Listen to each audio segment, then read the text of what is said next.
thought I'd do a video on authenticity. I had this conversation with someone yesterday and the subject came up again, so I'm just going to speak out loud and think out loud and see where it goes.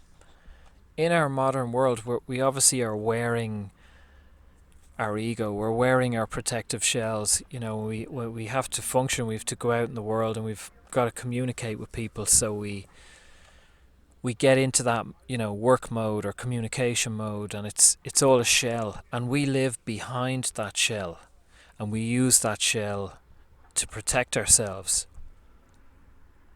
because we don't know how to be open-hearted. We don't know how to be ourselves out in the world. So my layman perhaps analogy is the two jars of marbles, and one is the heart and one is the ego. And if the heart is full up with marbles, well, then we're good. We're full of self-esteem, self-acceptance. We feel we're enough. I'm not sure if I've ever met anyone or know of anyone with a full jar of marbles in their heart. So generally, I think the heart jar for almost all of us is very, very low. So even people who think, yeah, I really live in my heart and I'm really at peace and really happy, I would look at them and think, and I would be very questionable about that. Now, not necessarily to them, but I'd see, okay, there's work to be done there. But we're only aware as much as we are aware, if that makes any sense. As time goes on, we look back and we go, God, if I only knew that now. If I only knew that then. If I only knew what I knew now, know then. Or something like that. So if the heart jar isn't full, the ego has to be full. The ego has to compensate because we have to function.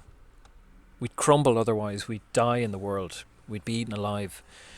You got to go to work. You got to raise your kids. You got to pay bills. So we use that shell, that performance or act to get us through. Now, we have been convinced as well by modern psychology and spirituality and the fluffy stuff to have a shell. You got to protect yourself. All this stuff of like you gotta be wary around people and all the rest of it. I don't really buy into any of that. There's a brilliant book by David Deida. I'll put a link below, and it's called Dear Lover, that I read maybe 2.5 years ago first, and I've really found it incredible. Now, some people have read it and think like it is soft and it's about love, and it's a book for women, but anyone can read it.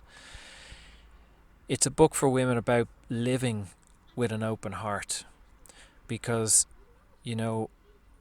we all tend to think, but certainly especially women, that, we'll go out in the world, but we'll protect ourselves. And if I meet the right man, then I'll open my heart. But it doesn't work that way. Because we're walking around with a closed heart and protecting ourselves, well, then we're going to meet people who are closed-hearted and who are protecting themselves. It's not really rocket science. But we're afraid of opening our hearts because afraid of getting hurt or rejected. But there's a couple of benefits in opening the heart. Now, the book goes into a lot more detail than I am, and into different areas than I'm going to go into. But if we can make peace with ourselves and be in love with ourselves, and then bring that to the world, just be open. I'm not saying walking around hugging strangers, throwing flowers at people. It's an energy, it's a frequency to just be at peace, just be in that and be open-hearted. We're not going to draw in the destructive or manipulative people, or we less and less, maybe as a test. And we'll be more aware, we'll see them and read them more, because we'll notice the kind of change in frequency, or being in the gut, in the instinct, in the heart. We'll feel something not right here with this person. Sometimes immediately, sometimes obviously, it takes a while, but we live and learn. That, I feel, is just quite important to me, and it's a long journey of trying to work back to my own authenticity. I sometimes record a lot of these videos, and there's a lot of them that I dump. I might start editing and I just think, I'm not happy with it, or it's one of my strengths that I'm quite pleased with, that is, I can identify now, and I can acknowledge within myself, is that I can read people's energy pretty well.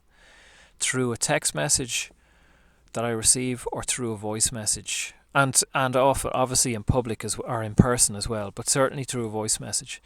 So when I listen to my own recordings back and I'm editing them, I can identify the layers of my ego that is in front of my voice.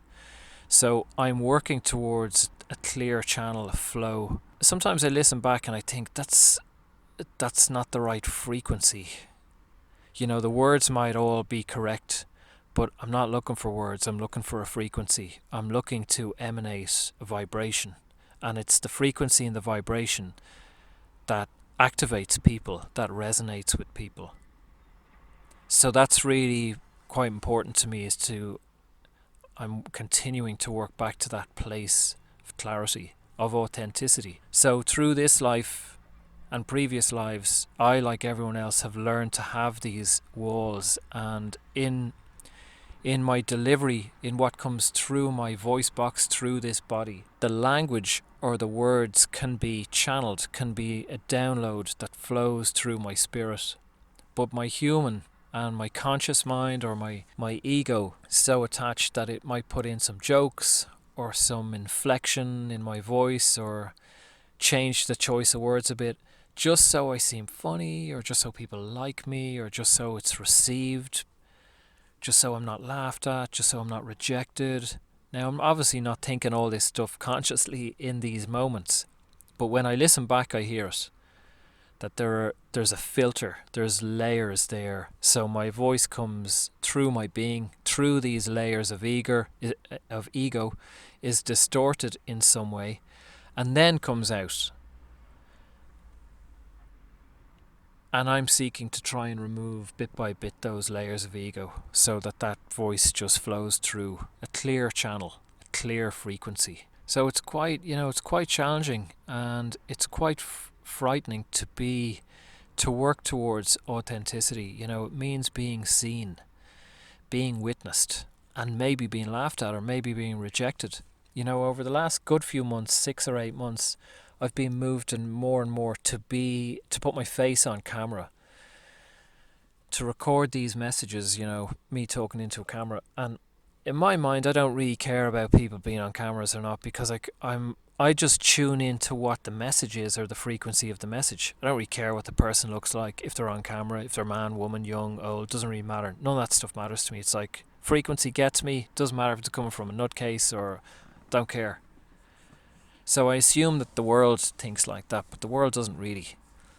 People often need a face to anchor to, or to get an idea. So that for me is a step of maybe being seen and being witnessed, and maybe being disliked or rejected, so that I can be at home enough and at peace enough in myself, that my own heart is full enough with those marbles, and my own peace, my own enough, that it doesn't matter if the video is watched, liked, disliked, ridiculed. Doesn't matter, that I'm okay at that. Often we do come across people that say, I don't care what people think. And I used to say that as well. And now I kind of think people who are saying that just don't know themselves well enough. We all care what people think.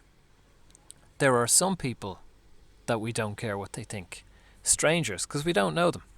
But our friends, or people that we hold in high esteem, or that we respect, or that we like, we do care what they think. And it will affect us if they dislike us or criticize us. But the more love we can have in our own hearts, and the more at peace and the more enough we can be, the less of an effect that can have, the less jarring that can be to receive criticism, or to not be liked, or to be disagreed with. That it's like, we go, okay, well, I'm okay with what I said, or I'm okay with who I am, so it doesn't really matter that much. Whereas if we're empty within, and if that heart is empty, and we have the jar full of ego marbles, then we feel it, then it hurts. We feel it in the heart. And the other person isn't out of place, or isn't wrong, or isn't bad. It's up to us to fill ourselves up with our own love. Anyway, that might have made some sense, or maybe not, on authenticity. Thanks for listening. I'll put a link below for my Instagram and for my newsletter. Be well.